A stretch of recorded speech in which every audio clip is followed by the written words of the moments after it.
Bonjour les amis.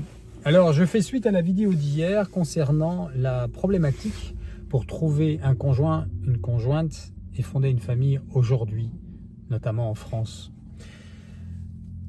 Il faut développer un peu plus 3 niveaux. Le premier, quel est le sens de cette vie? À toujours se rappeler chaque jour. Deuxièmement, en quoi la République détruit la famille encore aujourd'hui? Troisièmement, suis-je en état de grâce et en capacité de me laisser guider par l'Esprit Saint de Dieu, ou suis-je non pas en état de grâce, en état de péché mortel, c'est le terme, et influencé par l'esprit du monde, pour le coup. Et donc dans l'incapacité de vraiment comprendre certaines choses qui me seraient données et auxquelles j'aurais accès, comme cette vidéo par exemple. Donc oui, quel est le sens de cette vie? Petit rappel en préambule, nous sommes hors du paradis depuis le péché originel et ce monde n'est qu'un passage. Toute âme, quasiment, fait l'expérience pendant sa jeunesse d'un désir de vivre, de jouir du monde à plus ou moins échelles différentes ou importantes. Et peut se leurrer à croire que le but de cette vie, c'est d'être heureux ici-bas. Or, c'est faux. Moi, je l'ai compris à mes dépens, puisque j'ai eu une très mauvaise éducation, encore une fois, je développerai dans un de mon témoignage de ma conversion.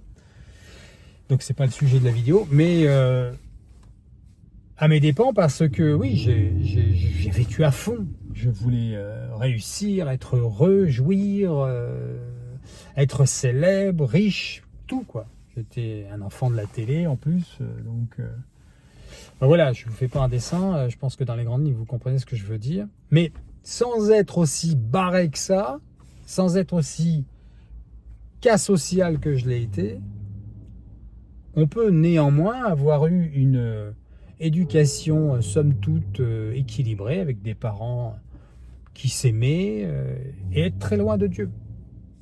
L'un n'empêche pas l'autre. Et c'est pour ça que c'est complexe d'ailleurs. C'est pas si simple à expliquer et à comprendre. Mais le sens de la vie, il est dans ce que Dieu en a fait de cette vie, puisqu'il est le créateur de nos vies, de ma vie. J'ai pas décidé, moi, en naissant, tiens, je vais faire pousser le bras droit, et puis maintenant c'est la main gauche, je vais mettre 5 doigts dedans, je vais me mettre des cheveux, des yeux de telle couleur. Non.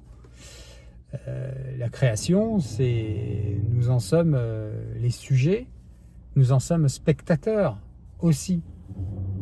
Un peu acteurs, mais surtout spectateurs. Et lui, le créateur. Donc qu'est-ce qu'il veut, lui? Qu'est-ce qu'il a créé, lui, Dieu? Il a créé, comme il l'explique dans la Bible, dans sa révélation à travers les Saintes Écritures. C'est pas le sujet de la vidéo, mais nous connaissons la divine volonté du Père à travers le Fils. Il accomplit sa divine volonté dans le Fils. Donc, tout ça pour vous dire que si on n'a pas intégré cela, déjà il y a un problème. Par rapport au fait de trouver un conjoint, une conjointe et fonder une famille. Parce que nous le ferions, créer une famille étant la base de la création, si on ne le fait pas en Dieu, avec Dieu et par Dieu, déjà on est à côté de la plaque. On se trompe de cible. D'où les divorces et les drames. En majeure partie, voire toutes, oui, à 100% même, parce que c'est de toute façon lié au fait de ne pas être avec le Seigneur.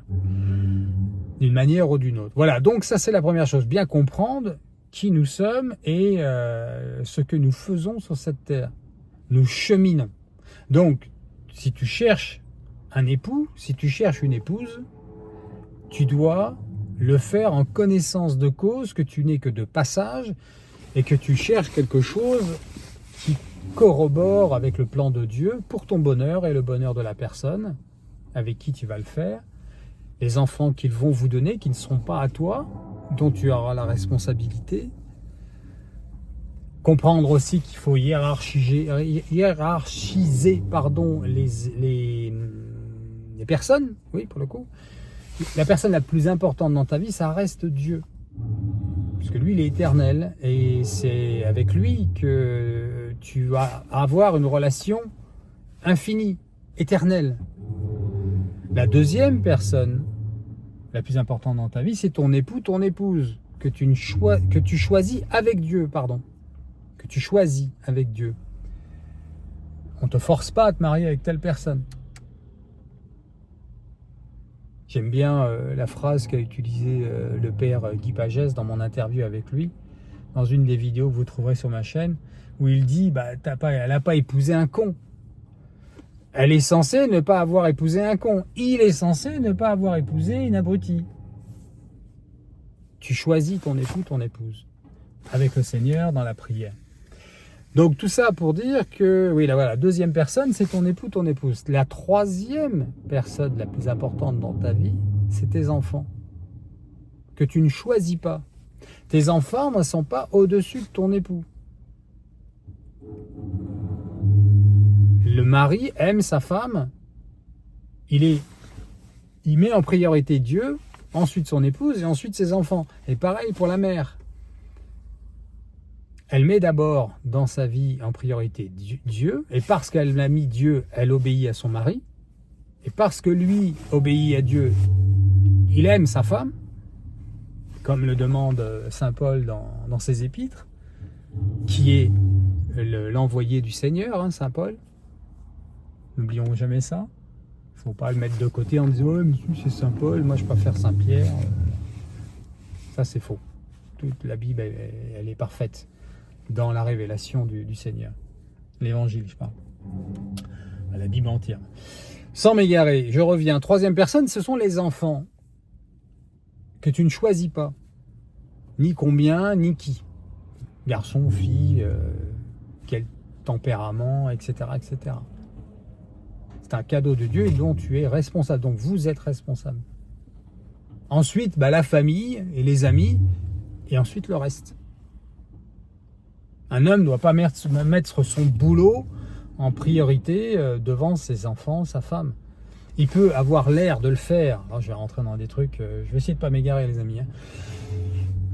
Un homme peut en effet avoir l'air de le faire, mais c'est seulement parce qu'il sait que si à son boulot ça ne fonctionne pas, il ne va pas pouvoir subvenir aux besoins de sa famille. Donc attention, il ne faut pas mélanger coco et abricot. Je dis ça surtout à mesdames qui peuvent souffrir. Et c'est un malheur, en effet, de souffrir d'un manque d'attention du mari, être trop dans son boulot et pas assez avec les enfants.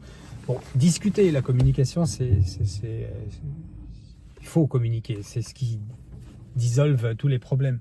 D'abord, prier ensemble. Si un couple ne prie pas ensemble, déjà, il y a un problème. Il faut prier ensemble. Les familles qui prient ensemble restent ensemble. Messieurs, vous êtes garants de ça. Imposez le chapelet dans votre famille. C'est vous les hommes, les chefs de la famille. Non pas pour faire souffrir la famille, mais pour la guider et la protéger. Donc, en ce faisant, en priorité, on met Dieu dans sa vie et dans sa famille. Donc, imposez, vous à vous-même et ensuite à votre famille, le chapelet. Vous trouvez un créneau dans la journée, vous vous réveillez plus tôt s'il faut, vous couchez plus tard s'il faut. Vous êtes capable de le faire, nous sommes capables de le faire, je suis un homme comme vous, pour s'amuser, pour du sport, pour boire une bière, pour faire que sais-je. Donc, on trouve un créneau de 20 minutes pour prier le rosaire, le chapelet, avec son épouse et ses enfants. On montre le chemin aux enfants en se faisant. Et on reste ensemble. Et on communique. On écoute sa femme, elle a besoin d'être écoutée.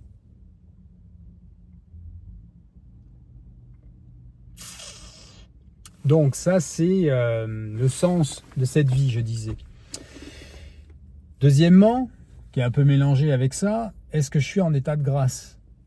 Parce que si j'ai des péchés importants à confesser, je vais avoir un problème pour comprendre le sens de cette vidéo, mais pas que, tout enseignement, toute transmission des choses qui viennent du Seigneur.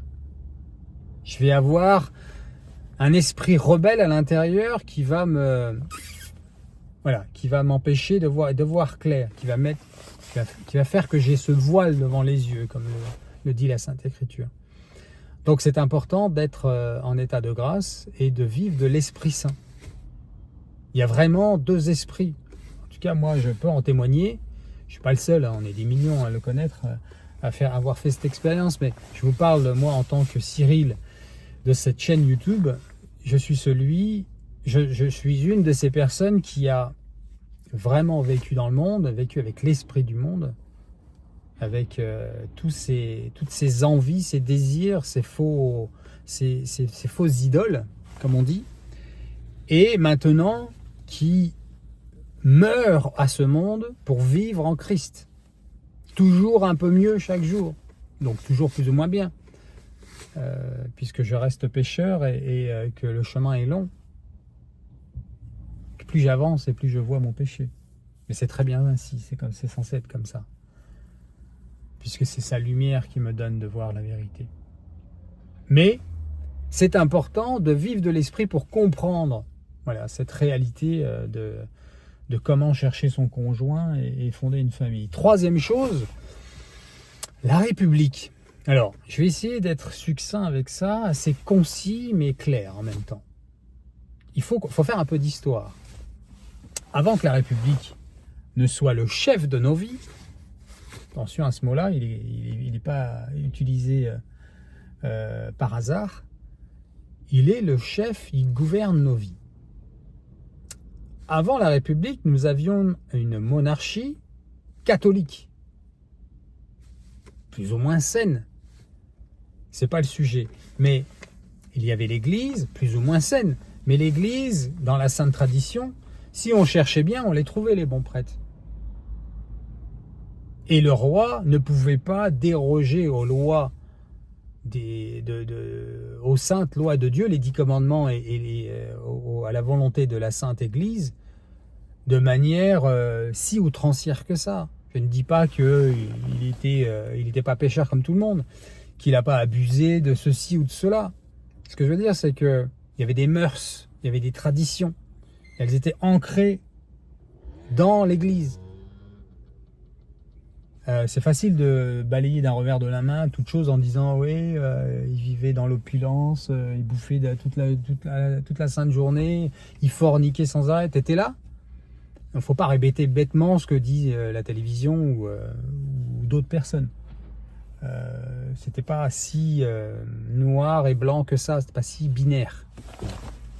Il y a eu des bons rois. Je me rappelle que Saint Louis, Louis IX, était un roi très très bien apparemment. Il était très proche des pauvres, il ne s'asseyait jamais à table sans avoir un pauvre à sa table, il paraît. Enfin, sans m'écarter du sujet, la République a fait quelque chose d'important dans la destruction de la famille. Et cette chose, c'est celle-ci, c'est qu'elle a émancipé l'épouse, la femme, de son mari et du sens de sa vie dans ce bref passage sur Terre. C'est pour ça que j'ai commencé avec ce préambule. Ne pas oublier pourquoi on est sur Terre et quel est le but de cette vie dans l'Esprit Saint. Ce qu'a fait la République, alors les sources, la franc-maçonnerie, les loges, l'oligarchie, je ne veux pas rentrer là-dedans, même si c'est réel, mais ce n'est pas le sujet de la vidéo. Le sujet, c'est de comment les choses se sont mises en place et se sont détériorées pour en arriver à là où on en est aujourd'hui. Donc la République, une fois qu'elle s'est installée, elle a donné petit à petit, jusqu'à nos jours, elle a remplacé le rôle protecteur et aimant que l'homme avait sur sa femme, par la volonté de Dieu, demandée par le Seigneur. Sauf qu'il l'a émancipé, mais il a enlevé l'amour, puisque la République n'aime pas la femme. Elle l'a juste émancipé, donné le droit de s'émanciper, de vivre seule, de pouvoir se remarier, de divorcer, d'avorter, de voter, etc., etc., pour l'arracher au sens même de la création de Dieu qui est la famille. Et de fait, la République est devenue, a pris la place et du roi, de la monarchie, puisque c'était la façon dont nous étions gouvernés, et la place de Dieu. Qui les deux donnaient sa place au mari, à l'époux, au chef de famille. N'ayant plus ce pouvoir sous menace d'être hors la loi, l'homme a un comportement qui est déviant de sa nature, de la nature que lui a donné le Père, Dieu, la Sainte Trinité, que lui a donné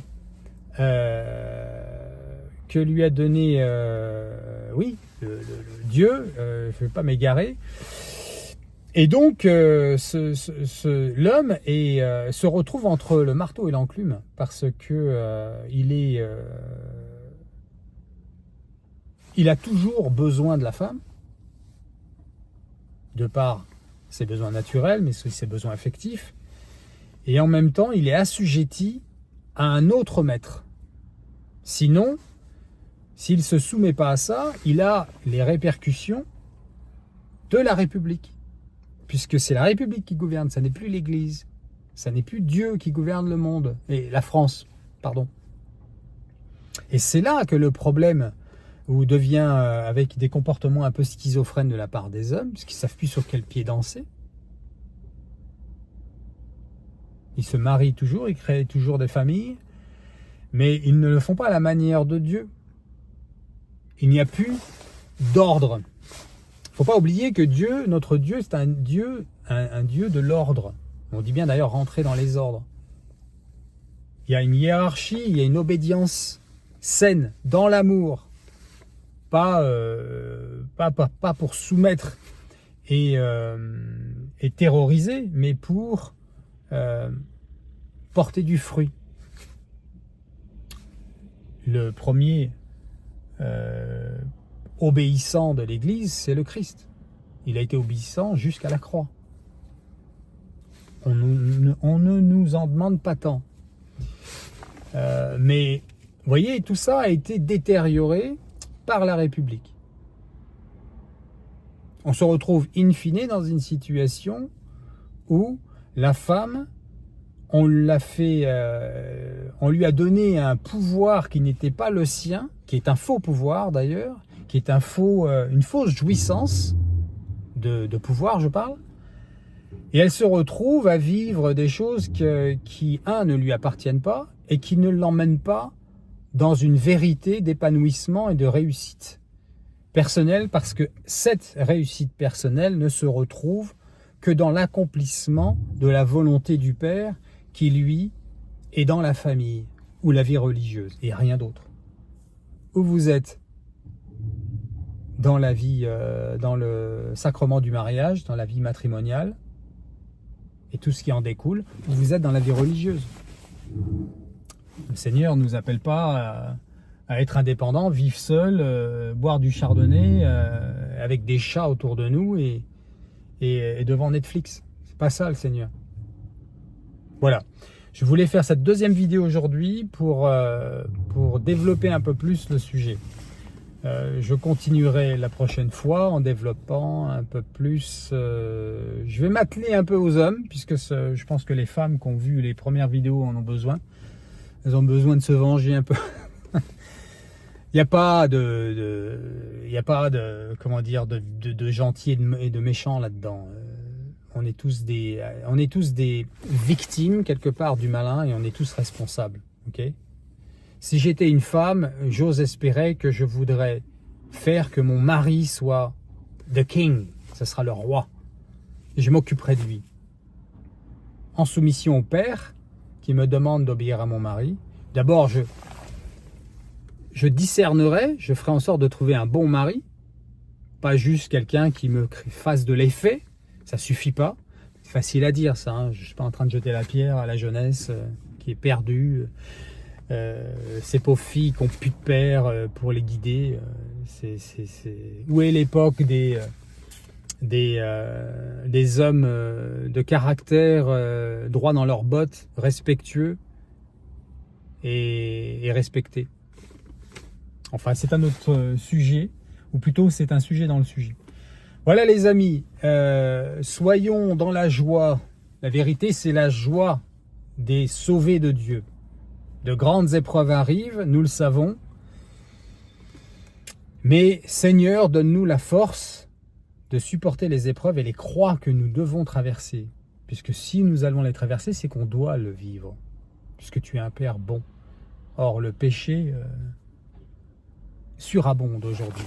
Donc nous devons aussi porter des croix pour nos frères. Jésus, j'ai confiance en toi.